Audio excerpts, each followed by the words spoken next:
Pozdrav draga djeco! Danas ćemo sa Zizi podmornicom zaroniti ispod mora, pogledati koje se sve životinje tamo nalaze. Meduza, morska kornjača, dupin,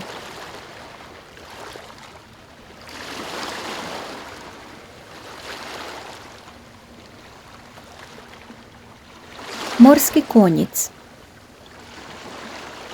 morska zvijezda,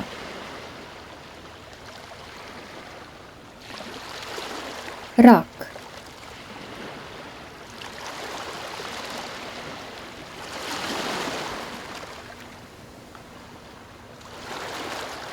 morski pas,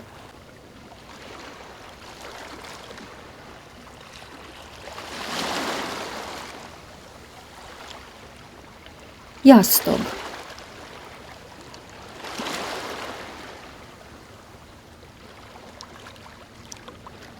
škamp, ježinac, riba klaun,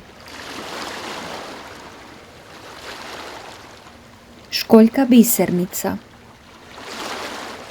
i puno ribica.